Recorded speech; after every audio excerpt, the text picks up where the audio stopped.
In February of 2021, Martin Stanley spent the day drinking and driving in his new truck with his friend Michael. Both were underage. After running out of beer, they persuaded another friend to purchase more for them, and later that day, Martin and Michael picked up Isabel, who was 15 at the time. In the early hours of the following morning, Stanley lost control of the vehicle, causing it to roll over. The crash resulted in the death of Isabel and injuries to Michael. The state subsequently charged Mr. Stanley with vehicular homicide and vehicular assault. The case proceeded to a jury trial where Stanley was found guilty on both counts, but now he appeals. One of Mr. Stanley's primary arguments is that the state striking of Juror 29 may have been racially biased, which is not permitted under General Rule 37. Rule 37 is intended to prevent racially biased jury selection, including decisions influenced by implicit, institutional, or unconscious bias, not explicit or intentional discrimination. It aims to promote fairness by ensuring that jurors are not excluded based on race. Well, what happened? During voir dire, the assessment of potential jurors, the state used a preemptory challenge to remove a prospective juror who identified as Puerto Rican. In response to a GR 37 objection raised by the defense counsel, the state justified the strike by stating that the juror had been raised by strict grandparents and that she lacked life experiences. The trial court determined that the challenge was not racially motivated and overruled the objection, allowing the juror to be excused. Let's take a look at the arguments. My name is Lila Silverstein, and along with Moses Okeyo, I represent the appellant Martin Stanley.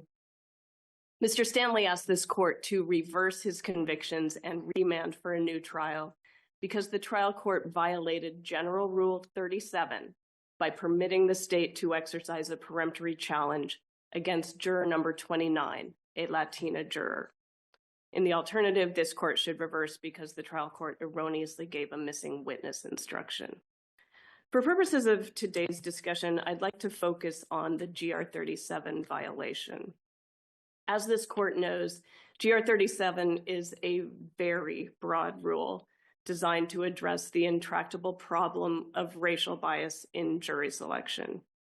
Under GR 37, if an objective observer who understands the history of implicit and explicit bias in jury selection could view race or ethnicity as a factor in the use of the peremptory, then the peremptory challenge must be denied.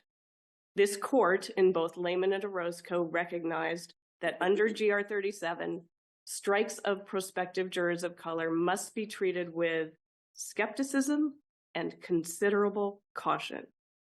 In this case, the trial court did not do that and did not apply the correct standard. The trial court permitted the state to strike juror 29 because, quote, it does not appear to the court that their exercise of the peremptory is based on race. It's based on life experiences and her responses to the questions. And that's at RP 340. But that is not the standard. Whether the exercise of a peremptory is based on race is something that had to be proven under the much less protective and totally ineffective Batson standard. That's not the standard under GR 37, which requires us to ask whether an objective observer could view race as a factor. Now, the other thing the trial court said is that it would permit the strike of juror 29 because the prosecutor, quote, asked her questions and they've given a reason for the strike, and that's at RP 330. But that's not the standard either, and even under Batson, that was only step 2 of the 3 steps. The trial court was required to evaluate those reasons given under the totality of circumstances to determine whether an objective observer could view race as a factor. And when we do that here, we see that the answer to that question is yes. Ms. Silverstein, I have a question here because I know that as part of our analysis on this, we're required to consider the entire voir dire process, and including the racial and ethnic makeup of the potential jurors and which jurors were asked which questions and which jurors were struck for which reasons and all of that. We have to look at the whole thing. But it doesn't seem to me that we have the whole record of voir dire before us. We have a very limited transcript of questions that were asked some jurors, but not all jurors. And we don't have a jury, the jury questionnaire. Usually that is part of the record. So, from our ability to review the whole record, I think we don't seem to have that in front of us. My understanding, Your Honor, is that You do have the entire relevant record. I'm looking at, we have all of voir dire in volume 1 of the report of the proceedings, starting at page 12 and going all the way up to, excuse me, we're in the 300s now as I flip my pages. I mean, what I see in the record, at least in volume 1 of the report of the proceedings, is a great deal of voir dire and a great deal of the questions and answers. And so we can do that comparison as to which jurors were asked which questions and which jurors gave similar answers but were not struck. So I think that record is in volume 1 of the transcripts, and you're right that we do have to look at that thoroughly. Now, and the reasons that the state gave are in the record at RP 329. They said she was raised by her grandparents. She was not allowed to go anywhere or do anything. She never did anything wrong. She has no life experiences. That was the basis for the challenge. And again, that's at RP 329. And when we evaluate those reasons under the totality of circumstances, as Your Honor indicated, we see that an objective observer could view race as a factor. And that's true for at least 3 reasons. First, the prosecutor completely mischaracterized what this juror said. Second, the prosecutor did not strike similarly situated white jurors. And third, the justification that the state gave for striking this juror are the types of generalizations that are often rooted in implicit stereotypes. So let's step through each of these problems. First, the state mischaracterized what this juror said, and that is part of the analysis under the Washington Supreme Court opinions in Jefferson and Tess Facilasier, and it was relevant even under Batson case law. Contrary to the state's claim, this juror did not say that she never did anything wrong. So in this volume 1 of the voir dire, which I just noted for Your Honor, you can see that the prosecutor asks many jurors whether they ever did anything wrong when they were teenagers, whether they ever got in trouble when they were teenagers, or if they had kids who were teenagers, whether their teenage kids ever got into trouble. And when the prosecutor got to juror 29, the Latina juror, he asked, "Did you ever get in trouble?" And she responded, "Oh, yes. Oh, yes, that's at RP 249. And when the prosecutor asked her what for, she said she got in trouble for coming home late and she got in trouble for smoking. So the prosecutor's claim that this juror never did anything wrong is simply false, and that goes to show that an objective observer could view race as a factor. Second, the state did not strike similarly situated white jurors, and this is a part of the analysis, a critical part under subsection G3 of GR 37, and even under Batson. Do we have that information? So we do. So Your Honor, for example, when the prosecutor asked juror number 36, a white juror, a similar question. Okay, let me stop you for just a second. Which jurors did the state strike? Excuse me. The state struck jurors 27, 29, 32, 33, 52, 57, 73. Where do we find that information? So my notes say that is in the jury sheet at sub 220. I don't have a C. Sub 220. So I don't have a CP site for that in my notes.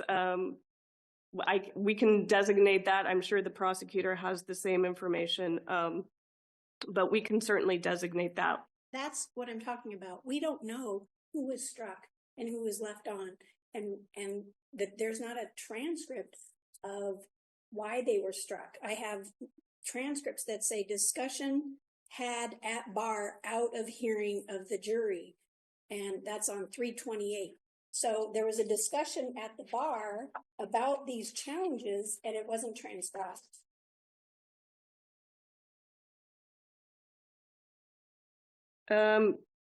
So that's not, sorry. Oh, Oh, the 30 minutes past peremptory challenges discussion had at bar out of hearing of the jury. Well, then I think they go back on the record to have that very discussion, because that's when defense counsel says the defense objects to the striking of Tiffany Sanchez under Batson and General Rule 37. And then the state explains, gives their reasons for why they struck her, which I just read to Your Honor. So I think they were putting that on the record. That's what happened there. Okay, and then the transcripts of all of the other peremptory challenges are included in this? As far as I can remember, yes, Your Honor, yes. And again, I did just read out the other states' strikes to Your Honor, and I can read out the defense strikes as well. But I think you do have all of the relevant record.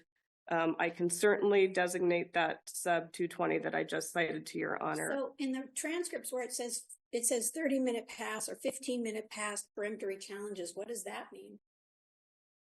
So that's when they do the peremptory challenges, but then they come on the record to address the GR 37 challenge. Okay. So that's all on the record.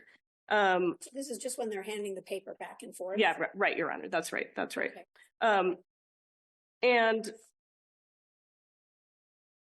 so as you can see in the transcript that you do have, this juror did not say that she never got in trouble, contrary to the state's claim. The juror said she got in trouble for smoking and for coming home late. Now, the other thing, again, is that the state did not strike similarly situated white juror 36. That is on the record, that when juror 36 was asked whether her kids ever got into trouble when they were teenagers, she said, yes, they got in trouble for missing curfew, just like Latina juror 29 said that she got in trouble for coming home late. But the state struck Latina juror 29 and did not strike similarly situated white juror 36. And that also goes to show that an objective observer could view race as a factor. Then third, the state's claim that it was excusing this juror because she was raised by her grandparents is suspect. As this court put it in Lehman and Orozco, that is the type of justification that must be treated with skepticism. The state never explained why being raised by one's grandparents would make a person a bad juror, and it is possible that the prosecutor was operating under implicit biases associated with the fact that a greater share of people of color are raised in extended families. And GR 37 subsection G4 asks whether the reason a party gave for striking a juror might be disproportionately associated with a race or ethnicity. Certainly being raised by one's grandparents falls within that category. Your rebuttal time. You can continue if you'd like, though. Thank you. I will just finish this. Because finally, the state's vague allegation that the juror has no life experiences is also the type of justification that is often rooted in implicit stereotypes. It's just like what this court said in Lehman with respect to the strike of the Asian juror at issue in that case, and the possible use of implicit stereotypes when the prosecutor struck that juror for alleged lack of life experiences.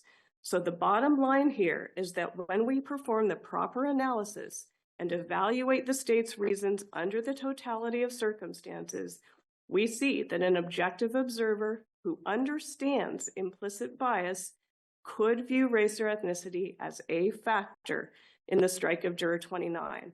And therefore, we ask this court to reverse. Thank you. Thank you. We'll hear from the state now. May it please the court, Tom Painter here on behalf of the state. The first thing I'd like to note is that this is a de novo review. GR 37 challenge is a review de novo. So to the extent that I certainly do not concede that the court articulated the wrong standard, but even if the court did somehow apply the wrong standard below, it does not matter at this stage.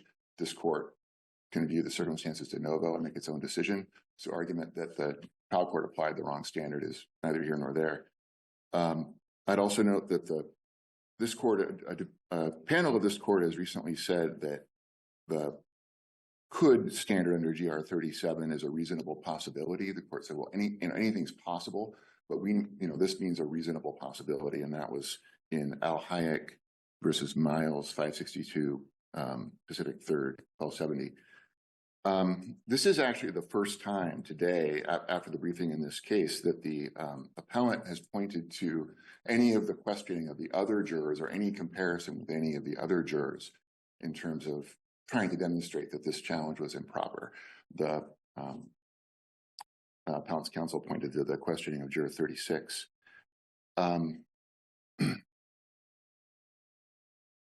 Regarding the argument that the state mischaracterized the answers of juror 29, it's not simply that juror 29, juror 29 said, oh yes, I got in trouble. I got in trouble if I was like a minute late, and I got in trouble for smoking one time. And so I think allowing for sort of, as I said in my brief, for sort of rhetorical hyperbole of attorneys arguing on their feet at the trial court to say she never did anything wrong, she has no life experiences. That was, everyone in present heard the answers. That was a reasonable characterization of her answers. This is a person who apparently was raised in a strict household where if she was even a minute late, she got in trouble. So, Mr. Yes. Painter, sir, this is a case about,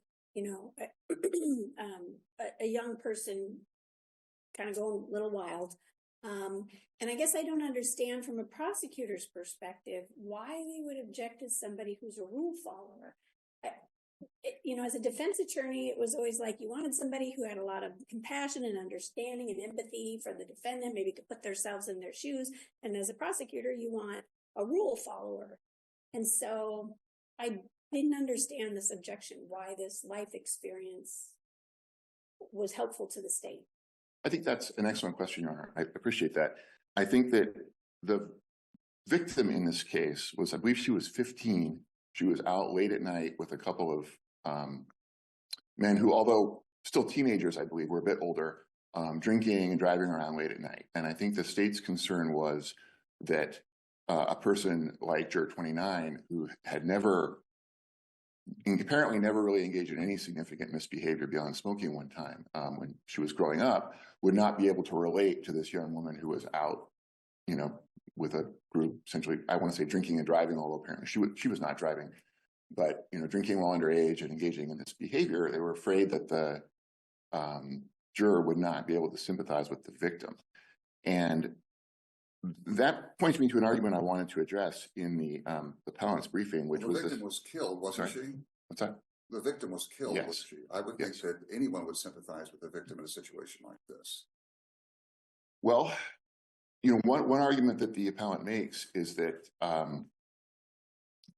trial attorneys applying their intuition to peremptory strikes or their instincts, I think the case law says, is sort of a backdoor by which bias can enter. But the thing is, under the case law, even the Layman case, that's still permitted. It's still recognized that trial attorneys are able to exercise their instincts as to what they're able to, but I guess our review is what would a reasonable person aware, general 37 standard, aware of a history of bias, discrimination, how would they perceive it? And I would think, arguably, that Judge Staub has a very strong point that a reasonable person would want the prosecution to get rule followers rather than someone who's been in trouble a bit. See, Your Honor, I don't think any of the case law goes that far where the court's going to substitute its instincts or its intuition for what type of juror the party should have wanted on the case versus the attorney's intuition as to what type of juror they wanted. It could go either way. Attorney might feel, I want rule followers on this case, or an attorney might feel... We're not necessarily trying to substitute our judgment. What we're doing is that we're imagine ourselves in the courtroom at the time of voir dire, and we're one of these reasonable people. What will we be seeing going on here? Anyways, go ahead, continue with your point. Well, I think if you look at the whole course of voir dire, it was a major theme of the first portion of the state's voir dire was inquiring about sort of youthful misbehavior and so forth. It was apparently a major concern. They wanted jurors who would understand, who would not, I guess, blame this young woman for being out late at night, drinking, and the whole situation that resulted in her death. Now, I think that reasonable people could see that differently. Reasonable attorneys could have different strategies, but I don't think that, there's still room. Peremptory challenges still exist in the state of Washington. So you would argue that the record would support the idea that this particular theme was consistently exercised with the state's choice of peremptory challenges? With the choice of with the state's questioning. Yes. And that goes to the standard under the rule of, did the state ask, more or fewer or different questions of Juror 29? And than the other jurors. And I really tried to demonstrate, it wasn't, the questions weren't exactly the same. The state had limited time, but the state asked people about family backgrounds, their own usefulness behavior, their children's usefulness misbehavior, and sort of followed that where it went in a natural way. And that you see that with juror 29 and the other jurors that the state questioned on that topic. I notice quite often what the prosecution does in jury selection is they find someone who's been in trouble a lot. They certainly want that person off, but that didn't happen in this situation, in this case. I don't have all of the peremptory challenges and the reasons for them off the top of my head. I haven't reviewed it either, so I was curious if you have. Okay. No, I'm not able. Sorry, I'm not able to. Do you know if that information is in the record? I mean, but that's something that we have to look at is what jurors did the state strike in their peremptories? Not just this one, but all of them. And I can't find that anywhere in the record. I think that it was in the record to the extent that there were objections to the challenges, and certainly I think that they did make a record as to the ethnicities of different jurors that were struck and were not struck. I know that, but the transcript says there were these periods where counsel says they were passing the paper back and forth, which, having done trials, I know how that works.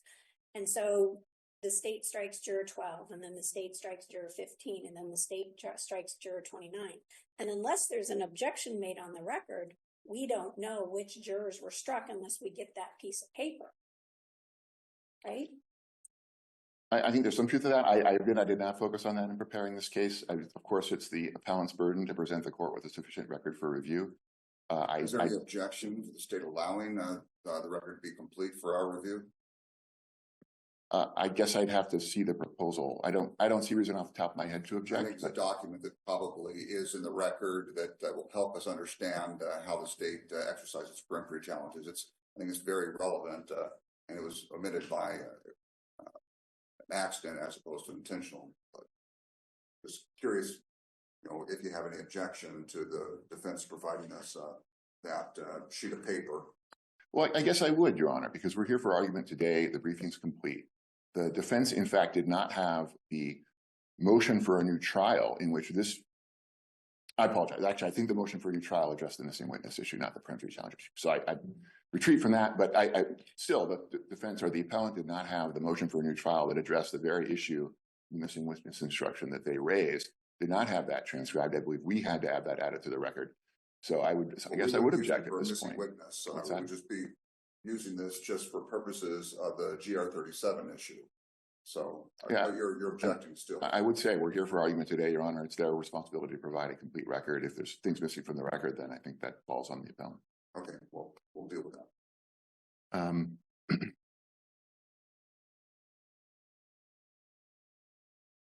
So I think the analogy to Juror 36, which again, this is the first time we've heard this argument, it's not in the briefing. I think there's a distinction between Juror 36 saying, well, my kids got in trouble for missing curfew, and Juror 29 saying, I got in trouble if I was like a minute late. I don't think that's exactly comparable. And as far as the argument about Juror 29 being raised by her grandparents, I think that the state mentioned that in justifying the peremptory challenge in the context of arguing that Juror 29 had a particularly strict upbringing in which she did not have experience with, underage drinking and so forth, and might not sympathize with the victim.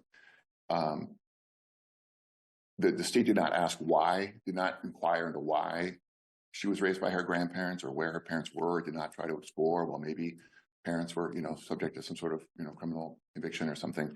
And I think, again, her ethnicity, as I understand it, was sort of, I guess, white or Caucasian on one side and Hispanic on the other. I'm not sure that there is a stereotype of being raised by one's grandparents in that ethnicity.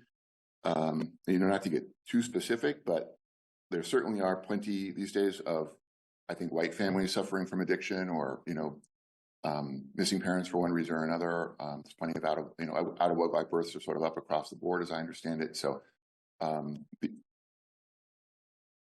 I think that, the idea I believe the state was getting at here was that she was raised by older people. She was raised by her grandparents instead of her parents. And the state seemed to feel that played into the idea that she had a stricter upbringing. And that was really the main point here. And again, state's instincts were that did not make her the ideal juror. My wife spoiled our grandkids. But maybe not when you're raising them, Your Honor, perhaps. Fair, that's the point.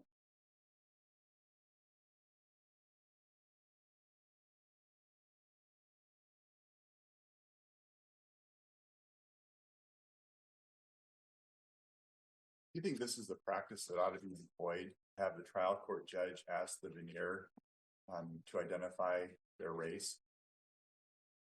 It's a bit troubling, but I don't see. I think the trial court came up with a reasonable solution. I think there needed to be a record given GR 37. Do you think people would misidentify themselves or fail to identify themselves as a certain race?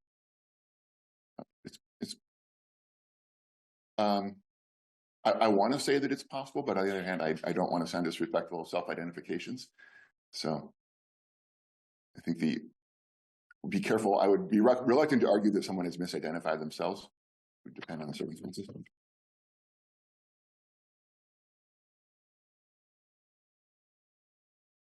Probably better ways of doing it, such as when the jury's out, for the judge to ask the parties to identify who they believe might be people of color, because that's really what we're looking at is perceptions, I think. And I don't know if that really is important for this particular case, but I too is also a little bit uncomfortable when I read that the trial court asked people to identify themselves.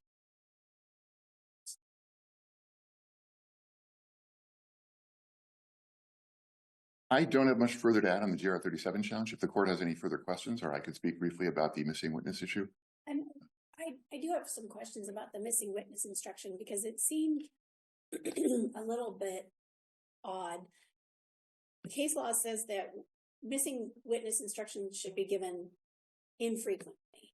And it's an even harder burden when the state's asking for one to be used as a inference toward the defendant, that the defendant has some kind of duty to bring forward a witness. And if they don't, we can use that. Can you tell me specifically what information the court relied upon to determine that this witness was particularly available to the defense? Well, first of all, I would note that that was not really the subject of argument below. The defense never made clear that they were challenging or objecting to the instruction on that basis. So that resulted in a relatively limited record on that. And I also feel that it waives the issue. The court was not apprised that they were arguing it on that basis. Also, I would note that it's a factual issue. So we're looking for substantial evidence, and it's an abuse of discretion standard. But this was a first cousin. The defendant was able to find him when he wanted someone to buy alcohol for him. Was apparently able to find him without difficulty. So obviously that's before the crime. But that was much before the trial. Yeah, right. Before the crime. I think the record indicates that he was acquainted with Mr. Waters' daughter and grandmother. He was able to contact him.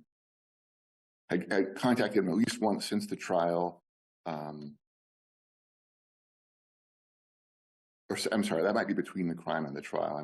This might be incorrect on that point. But he's able to contact him at least once and had seen him on other occasions, I believe. But in a situation where, assuming that the cousin, or I think that was his name, or cousin relationship, was the driver of the car, there'd be very good reasons not to call him. I mean, if I was a defendant, in other words, you're getting the missing witness instruction, but there may be very real reasons why the cousin wouldn't agree to testify. Yes, and that gets to the idea that he had a privilege, but he did not, because he could have testified without incriminating himself. And also the missing witness instruction is not appropriate when there's an adequate explanation for not calling the person. The defense could have offered an explanation for not calling him, and they didn't. And then just briefly, the last point is, the reason why it's peculiarly available is no one else knew that he could potentially be a witness, except apparently the defendant himself. That was never indicated until the defendant's testimony. Right. The state wasn't aware of this alternative defense that was raised at trial, correct? Was that it wasn't me, it was him. Correct. And that wasn't provided to the state until the day of trial. Is that correct? Correct. Okay. I don't believe they were aware until the defendant actually testified. Okay. Thank you.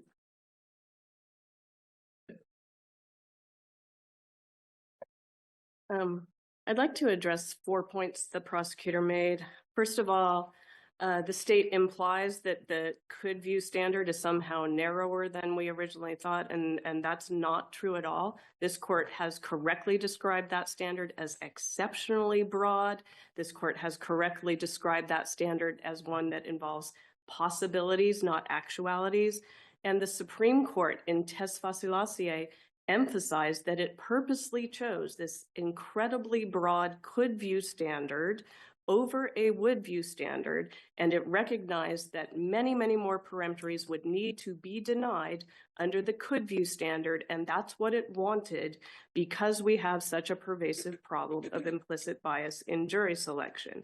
Counsel, under GR 37G, it provides that these are the circumstances that we should consider, and then it lists the 5 circumstances. But in the briefing doesn't say, under this circumstance, here's how it applies, this circumstance. Oh, I think it does. And I don't have the briefs with me up here, nor would I have time to flip through them, but I distinctly remember the briefs citing GR 37 subsection G3 and GR 37 subsection G4, which are the primary circumstances at issue here. G3 says, you look at whether the party failed to excuse jurors who gave similar responses, and G4 says you look at whether the response is one that might be disproportionately, whether the reason is one that might be disproportionately associated with a particular race or ethnicity. So how would life experience be a reason that might be disproportionately associated with somebody who is, I believe she's Puerto Rican or identified as Puerto Rican? Right. Well, it's like what this court stated in Lehman with the Asian juror at issue in that case. This court didn't know if being Asian was somehow associated with lack of life experience, but that's where this court said it's about possibilities, not actualities. And this description of the juror in that case, which was he had a lack of life experiences, could be rooted in implicit stereotypes. And that's what we ask. And there are many reasons here in this case that do not hold up. And as this court indicated, this juror should have been a good juror for the state. She was a rule follower. So even under Batson, the Supreme Court in Miller said, look, this particular juror who was in favor of the death penalty should have been good for the state. And that is something this court takes into account. And I do want to emphasize that both in its briefing and here today, the prosecutor justifies the use of instincts in peremptory challenges and implies that this court endorsed the use of instincts in Lehman. But that's the opposite of what this court said. This court recognized that the use of instincts has been a big part of the problem, because when we rely on instincts, we are often relying on implicit bias rather than objective facts. So the fact that the prosecutor continues to defend its strike of juror 29 based on instinct goes to show that an objective observer could view race as a factor. GR 37 is very, very broad. The trial court did not apply GR 37 correctly in this case, did not treat the strike of this juror with skepticism and considerable caution as required. And so we ask the court to reverse. Okay, and what I will instruct is to provide us a copy of that or designate the court's paper so we get that sheet of paper and we'll deal with the objection to the opinion. Thank you, Your Honor. Okay. Case has been submitted. Following these arguments, the court reversed Mr. Stanley's conviction. They concluded that an objective observer could view the juror's race as a factor in the use of the preemptory challenge. The convictions were reversed and remanded for a new trial. Please let me know what you think about this case in the comments below. And if you like this video, please hit subscribe for more arguments every week.